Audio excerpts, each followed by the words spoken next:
ஓம் சாந்தி. 31/12/2025 சாக்கார முரளி. இன்று சிவ பகவான் கூறுகிறார், இனிமையான குழந்தைகளே, Madhuban holiest of the holy, அதாவது புனிதத்திலும் புனிதமான தந்தையின் வீடு. இங்கு நீங்கள் எந்த ஒரு தூய்மையற்றவரையும் அழைத்து வர முடியாது. கேள்வி: இந்த ஈஸ்வரிய இயக்கத்தில் யார் உறுதியான நிச்சய புத்தியுடையவர்களாக இருக்கிறார்களோ அவர்களுடைய அடையாளங்கள் என்னவாக இருக்கும்? பதில்: ஃபர்ஸ்ட் பாயிண்ட், அவர்கள் இகழ் புகழ் அனைத்திலும் பொறுமையுடன் செயல்படுவார்கள். செகண்ட் பாயிண்ட், கோபப்பட மாட்டார்கள். தேர்ட் பாயிண்ட், யாரையுமே தேக பார்வையில் பார்க்க மாட்டார்கள். ஆத்மாவை தான் பார்ப்பார்கள், ஆத்மாவாகி பேசுவார்கள். ஃபோர்த் பாயிண்ட், கணவன் மனைவி சேர்ந்திருந்தாலும் தாமரை மலர் போல இருப்பார்கள். ஃபிஃப்த் பாயிண்ட், எந்தவிதமான ஆசையும் வைக்க மாட்டார்கள். முரளியின் பாடல்: விட்டில் பூச்சி ஏன் எரிந்து போகாது? அதாவது அந்த விட்டில் பூச்சிக்கு சொல்லுவாங்களா, கிட்ட போகாதே, அது நெருப்பு, அதில் நீ எரிஞ்சு போயிடுவ அப்படின்னு. அதுக்கு விட்டில் பூச்சி சொல்லுமா, ஏன் எரிந்து போகக்கூடாது, அதில் தான் சுகம் இருக்கு அப்படின்னு. அந்த எரிந்து போகுவதில் என்ன ஆனந்தம் இருக்கு அப்படின்றது அந்த விட்டில் பூச்சிக்கு தான் தெரியுமா. ஓம் சாந்தி. ஆன்மீக குழந்தைகளுக்கு ஆன்மீக தந்தை புரிய வைத்து கொண்டிருக்கிறார். அதாவது பகவான் ஆன்மீக மாணவர்களுக்கு கற்பித்து கொண்டிருக்கிறார். அந்த பள்ளியில் படிக்கும் குழந்தைகளை ஆன்மீக மாணவர்கள் என்று சொல்ல மாட்டார்கள். இதற்கு முன்பு நீங்கள் அசுர சம்பிரதாயத்தினராக, அதாவது ராவண சம்பிரதாயத்தினராக இருந்தீர்கள். இப்பொழுது ராமராஜ்யத்திற்கு செல்வதற்காக 5 விகாரங்கள் என்ற ராவணன் மீது வெற்றி அடைவதற்காக முயற்சி செய்து கொண்டிருக்கிறீர்கள். அந்த உலகாய படிப்பின் மூலம் 1 பைசா மதிப்புடைய பதவி கிடைக்கிறது. எவ்வளவுதான் மிக பெரிய தேர்வில் தேர்ச்சி பெற்றாலும் பிறகும் எதுவரை சம்பாதித்து கொண்டிருப்பார்கள்? விநாசமோ எதிரில் நின்றிருக்கிறது. இயற்கை சீற்றங்கள் எல்லாம் கூட வரப்போகிறது. இது ஈஸ்வரிய கல்வி. இதில் நிச்சய புத்தி உடையவர்கள்தான் வெற்றி அடைவார்கள். அதாவது உலகத்தின் மீது ராஜ்யம் செய்வார்கள். அதாவது உலகத்தில் நல்லா படித்து பெரிய பெரிய எக்ஸாம்ஸ் எல்லாம் பாஸ் பண்ணி நல்ல பதவிக்கு வருவாங்க, நல்லா சம்பாதிக்கிறாங்க. ஆனால் என்ன பிரயோஜனம்? அந்த பணத்திற்கு, அந்த வருமானத்திற்கு என்ன மதிப்பு இருக்கு? விநாசமும் எதிரில் இருக்கு அப்படின்றார். அது மட்டும் இல்லை, யாரும் இப்போ நேர்மையாக பணம் சம்பாதிக்க முடியறதில்ல. கலியுகம், ஊழல் நிறைய இருக்கு, லஞ்சம் மோசடிகள் எவ்வளோ இருக்கு. அந்த பணத்தில் யாராவது நிம்மதியாக வாழ முடியுமா? அதனால அது மதிப்பில்லாத ஒரு வருமானம் அப்படின்றார். 1 பைசாவுக்கும் தேராது. அப்படியே சம்பாதிச்சாலோ, நேர்மையாகவே சம்பாதிச்சாலோ விநாசம் எதிரில் இருக்கே, இயற்கை சீற்றங்கள் இருக்கே, எல்லாம் தான் போக போகுது. ஆகையால பாபா உங்களுக்கு எவ்வளோ தேவையோ அவ்வளோ சம்பாதிங்க, ஆன்மீக படிப்பில் ஈடுபடுங்க அப்படின்றார். ஏன்னா இது ஈஸ்வரிய கல்வி. இந்த எக்ஸாமில் நீங்கள் பாஸ் பண்ணிட்டீங்கன்னா உலகத்தின் மீது ராஜ்யம் செய்ய முடியும் அப்படின்றார். அந்த படிப்பிலும் சரி, இந்த படிப்பிலும் சரி, ஒரு சிலர் படித்து எஜமானர்களாக ஆகி விடுகிறார்கள், ஒரு சிலர் விலைக்காரர்களாக ஆகி விடுகிறார்கள். ராஜ்யம் ஸ்தாபனை ஆகிறதல்லவா? இது ஞான மழை. ஞானமோ தந்தையை தவிர வேறு யாரும் கொடுக்க முடியாது. உங்களுடைய லட்சியம் இதுதான். இறைவனை கற்பிக்கிறார் என்ற நிச்சயம் ஏற்பட்டுவிட்டால் பிறகு அவர்கள் படிப்பை விட மாட்டார்கள். இருப்பதே கல்புத்தி என்றால் அவர்களுக்கு ஒருபோதும் அம்பு தைக்காது. அதாவது நம்ம எல்லாருமே கல்புத்தி உடையவர்களாக இருந்தோம். ஆனா ஞானம் கேட்டு கேட்டு ஞானத்தை கடைப்பிடிச்சு கடைப்பிடிச்சு மாறிட்டு இருக்கிறோம். ஆனால் ஒரு சிலர் மாறவே மாட்டாங்க. அதுக்கு பாபா சொல்லிட்டு இருக்கிறார், அவங்க கல்புத்தியாகவே இருக்கிறாங்க அப்படின்னா அம்பு எப்படி போய் தைக்கும்? வந்துவிட்டு பிறகு போக போக விழுந்து விடுவார்கள். 5 விகாரங்கள் அரைக்கல்பத்தின் எதிரியாகும். மாயா தேக அபிமானத்தில் கொண்டு வந்து ஓங்கி அறைந்து விடுகிறது.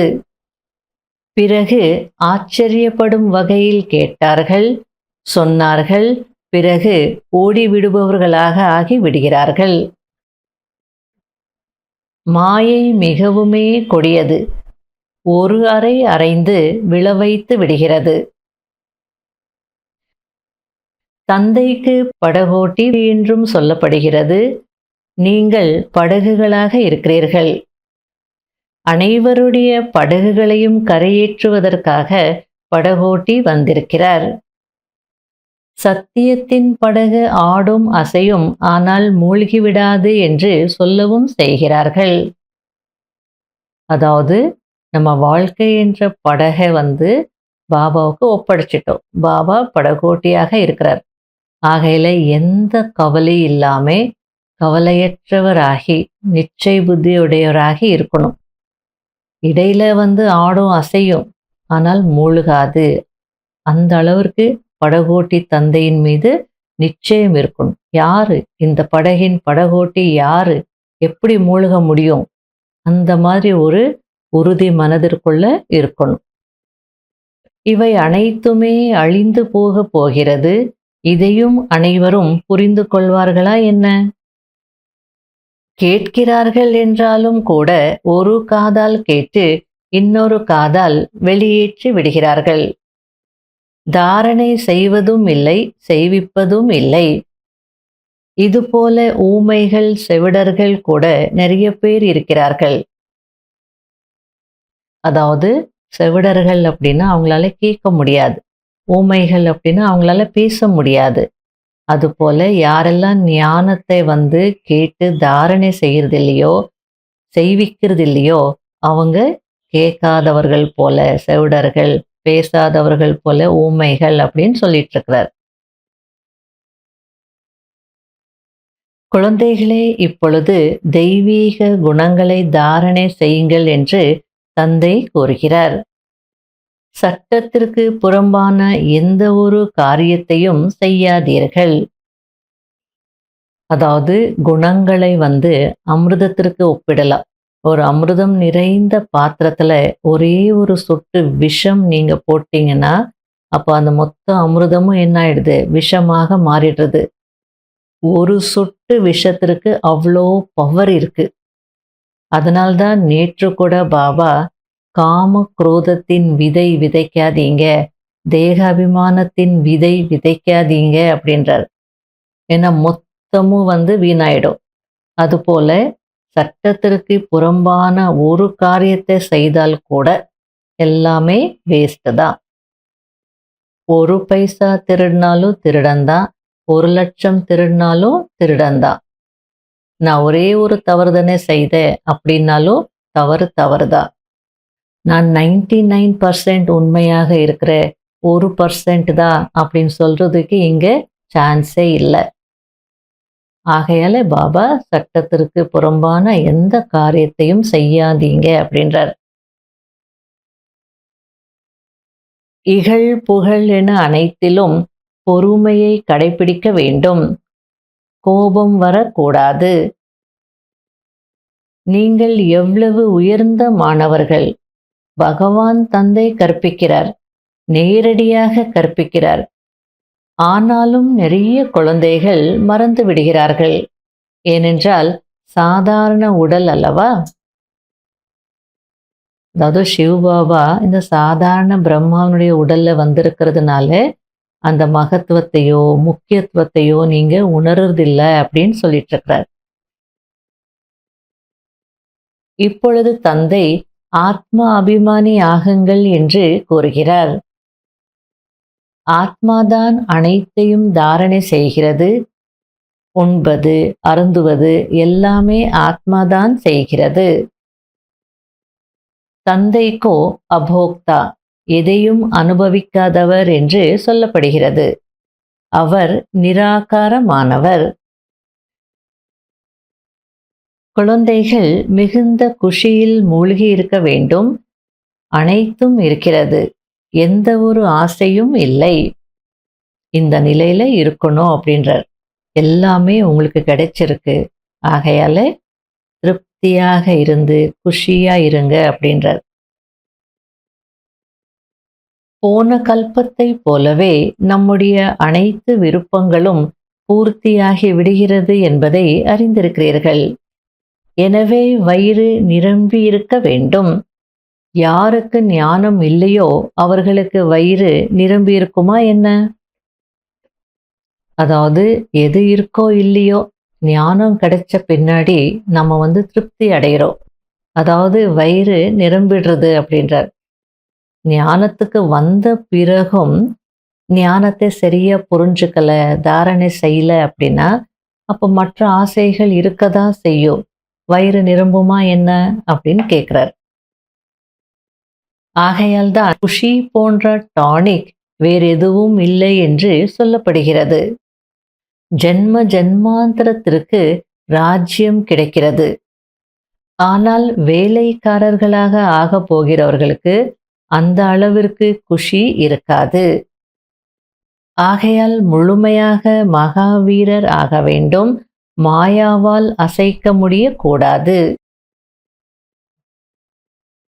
கண்கள் மீது மிகுந்த கவனம் வைக்க வேண்டும் என்று தந்தை கூறுகிறார். விகார பார்வை போகக்கூடாது. நீங்கள் சகோதரன் சகோதரி, குமார் குமாரி ஆவீர்கள் அல்லவா? பிறகு கர்மேந்திரியங்கள் ஏன் சஞ்சலம் அடைய வேண்டும்? பெரிய பெரிய லட்சாதிபதி கோடீஸ்வரரை கூட மாயை முடித்து விடுகிறது. ஏழைகளை கூட மாயை ஒரேயடியாக கொன்று விடுகிறது. அதாவது பாபா என்ன சொல்லிட்டு இருக்கிறார் அப்படின்னா, ஏழைகளா இருந்தாலும் பணக்காரர்களா இருந்தாலும் யாரா இருந்தாலும் மாயா என்ன செய்யறது, ஒரேயடியாக அவங்கள முடிச்சிடுறது. பணக்காரர்கள் அப்படின்னு சொல்லுவோம், அவங்களுக்கு எந்த ஆசை இருக்காது, அவங்க எல்லாத்தையும் அடைஞ்சிட்டாங்க, அதனால நிம்மதியா ஞானத்துல இருப்பாங்க அப்படின்னு சொல்லிட முடியாது. சரி, ஏழைகள் தானே, அதனால அவங்க பக்காவா பாபாவை பிடிச்சிப்பாங்க அப்படின்னு சொல்லிட முடியாது. பிறகு பாபா நாங்கள் அடி வாங்கினோம் என்று சொல்கிறார்கள். குழந்தைகளுக்கு தந்தை எவ்வளவு நல்ல முறையில் புரிய வைக்கிறார். பாபாவின் புத்தியோ அனைத்து சென்டர்களின் நெருங்கிய குழந்தைகள் பக்கம் சென்று விடுகிறது.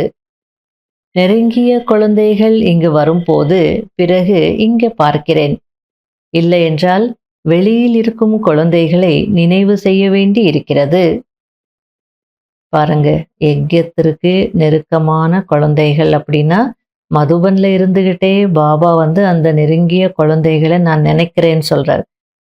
மதுபனுக்கு வந்தீங்கன்னா அங்கே பார்க்க முடியும். அப்படி இல்லைன்னா அந்த யக்ய ஸ்நேகி குழந்தைகளை நான் நினைக்க வேண்டி இருக்கு அப்படின்றார். அவங்களுடைய பார்ட்டு பாருங்க. பகவான் அந்த நெருங்கிய குழந்தைகளை நினைக்கிறார். மதுபனுக்கு வந்துட்டாங்க அப்படின்னா ஒரே சந்தோஷமா பாபாவுக்கு.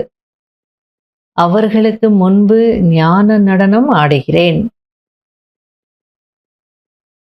ஆண்களால் தூய்மையாக இருக்க முடியவில்லை என்றால் காட்டிற்கு சென்று விடுகிறார்கள். பெண்கள் எங்கே செல்வது? அவர்கள் பெண்களை நரகத்தின் வாசல் என்று நினைக்கிறார்கள். பாபாவோ இவர்கள்தான் சொர்க்கத்தின் வாசல் என்று சொல்கிறார். பெண் குழந்தைகளாகிய நீங்கள் இப்பொழுது சொர்க்கத்தை ஸ்தாபனை செய்கிறீர்கள். குழந்தைகளாகிய நீங்கள் கூட வரிசை கிரமமாக முயற்சிக்கேற்ப புரிந்திருக்கிறீர்கள். தூய்மையாக இருக்கிறீர்கள். மற்றபடி ஞானத்தின் தாரணை வரிசை கிரமமாக இருக்கிறது. நீங்கள் அங்கிருந்து வெளியேறி இங்கே வந்து அமர்ந்திருக்கிறீர்கள். ஆனால் இப்பொழுது இல்லறத்தில் இருக்க வேண்டும் என்று புரிய வைக்கப்படுகிறது. அதாவது ஆரம்பத்துல யஜ்யம் ஸ்தாபனை ஆக வேண்டி இருந்தது. ஆகையால எல்லாருமே வீடு வாசலை விட்டுட்டு வந்துட்டாங்க, சரண்டர் ஆயிட்டாங்க. அதுக்கு பாபா சொல்லிட்டு இருக்கிறார், அங்கிருந்து வெளியேறி நீங்க இங்க வந்து அமர்ந்துட்டீங்க. ஆனால் இப்போ அப்படி செய்ய வேண்டிய அவசியம் இல்லை. இப்போ வரக்கூடியவங்க அவங்கவங்க குடும்பத்துல இருந்துகிட்டே இந்த முயற்சி செய்யலாம் அப்படின்றார். நல்லது. இனிமையிலும் இனிமையான தேடி கண்டெடுக்கப்பட்ட செல்ல குழந்தைகளுக்கு மாத்பிதா பாப் தாதாவின் அன்பு நினைவுகள் மற்றும் குட் மார்னிங். ஆன்மீக குழந்தைகளுக்கு ஆன்மீக தந்தையின் நமஸ்காரம். கடைபிடிக்க வேண்டிய முக்கியமான சாராம்சம். முதல் பாயிண்ட், எந்த விஷயம் வேலைக்கு உதவுவதில்லையோ அதை ஒரு காதில் வாங்கி மறு காதில் விட்டுவிட வேண்டும். கெட்டதை கேட்காதீர்கள். தந்தை என்ன படிப்பினை கொடுக்கிறாரோ அதை தாரணை செய்ய வேண்டும். இரண்டாவது பாயிண்ட், எந்த ஒரு எல்லைக்குட்பட்ட ஆசைகளும் வைக்கக்கூடாது. கண்கள் மீது மிகுந்த கவனம் வைக்க வேண்டும். விகார பார்வை போகக்கூடாது. எந்த ஒரு கர்மேந்திரியங்களும் செஞ்சலம் அடையக்கூடாது. குஷியினால் நிரம்பியவராக இருக்க வேண்டும். வரதானம், மாயையின் விளையாட்டை சாட்சியாகி, அதாவது பற்றற்ற பார்வையாளராகி பார்க்கக்கூடிய சதா பயமற்றவர், மாயாவை வென்றவர் ஆகுங்கள். ஒவ்வொரு நேரமும் குழந்தைகளாகிய உங்களுடைய நிலை முன்னேறி கொண்டே இருக்கிறது. எனவே இப்போது மாயையின் யுத்தம் இருக்கக்கூடாது. மாயா நமஸ்காரம் செய்வதற்காக வரலாம், யுத்தம் செய்வதற்காக வரக்கூடாது. மாயா வந்துவிட்டாலும் கூட அதை விளையாட்டு என்று புரிந்து கொண்டு பாருங்கள். சாட்சியாகி, அதாவது பார்வையாளராகி எல்லைக்குட்பட்ட டிராமாவை பார்ப்பது போல் அப்படி அனுபவம் ஆக வேண்டும்.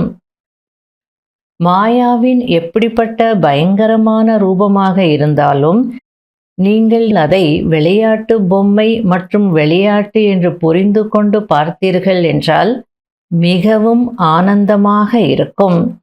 பிறகு அதனால் பயப்படவோ மனம் கலங்கவோ மாட்டீர்கள். எந்த குழந்தைகள் சதா விளையாட்டு வீரராகி சாட்சியாகி மாயாவின் விளையாட்டை பார்க்கிறார்களோ அவர்கள் சதா பயமற்றவராக மாயாவை வென்றவராக ஆகி விடுவார்கள். ஸ்லோகன், கோபம் என்பது அருகில் கூட வர முடியாத அளவிற்கு அப்படிப்பட்ட அன்பு கடல் ஆகுங்கள். அவ்யக்த சமிகை, கர்மாதீத்தர் என்றால் கர்மங்களுக்கு அடிமையும் இல்லை, கர்மங்களுக்கு வசமும் இல்லை. சுதந்திரமாகி கர்மேந்திரியங்களின் மூலம் கர்மம் செய்வீங்கள். அதாவது செயல்கள் செய்யணும், ஆனால் அந்த செயல்களுக்கு அடிமையும் ஆகக்கூடாது. அதே நேரத்தில் அது உங்களுக்கு பந்தனமாகவும் ஆகக்கூடாது, அதற்கு வசமாகவும் கூடாது. ஆகையில நான் சுதந்திரமானவன், நான் ஆத்மா, இந்த கர்மேந்திரியங்கள் மூலம் செய்விக்கிறேன், இந்த நிலையில இருந்து செய்யணும். அதுதான் கர்மாதீத்த நிலை அப்படின்றார். செய்து கொண்டிருந்தாலும் செய்யாதவராக சம்பந்தம் தொடர்பில் இருந்து கொண்டே கர்மாதீத்தர் என்று என்ன பாடப்பட்டிருக்கிறதோ அந்த ஸ்டேஜ் இருக்கிறதா? எல்லாமே செய்யணும், ஆனால் எதுவும் செய்யாதது போல் இருக்கணும், அந்த ஸ்டேஜ் இருக்கா அப்படின்னு கேட்குறார். எந்த ஒரு பற்றுதலும் இருக்கக்கூடாது. சேவை கூட பற்றுதல் இல்லாமல் நிமித்த பாவத்துடன் இருக்க வேண்டும். இதன் மூலம் சகஜமாகவே கர்மாதீத்தராகி விடுவீர்கள். ஓம் சாந்தி.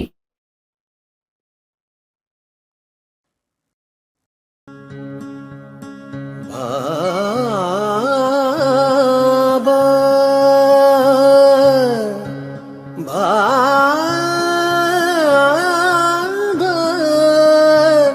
பாபா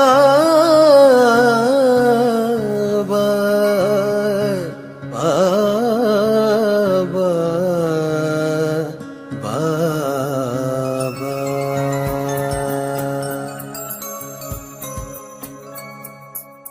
சுடர்விடும் ஜோதியிலே சுந்தரன் உன்னை கண்டோம். சுடர்விடும் ஜோதியிலே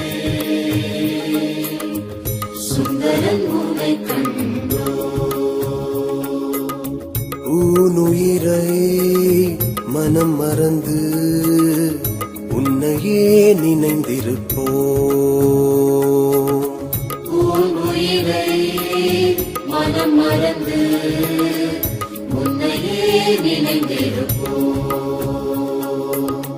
இருள்மிகு மனதை ஒளிமயமாக்கவே இருள்மிகு மனதை ஒளிமயமாக்கவே அருள் தரும் நல் தியானம் செய்வோம். உன்னையே நினைந்திருப்போம். உன்னையே நினைந்திருப்போம். சுடர்விடும் ஜோதியிலே சுந்தரன் உன்னை கண்டோம். ஓம் சாந்தி ஓம் சாந்தி ஓம் சாந்தி ஓம். ஓம் சாந்தி ஓம் சாந்தி ஓம் சாந்தி ஓம் ஓம்.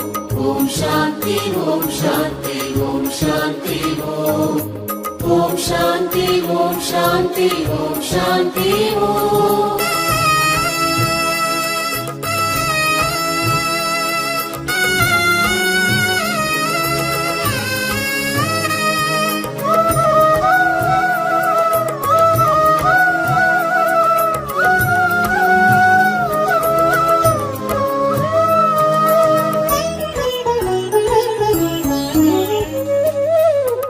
அன்பருள் வழங்குபவர்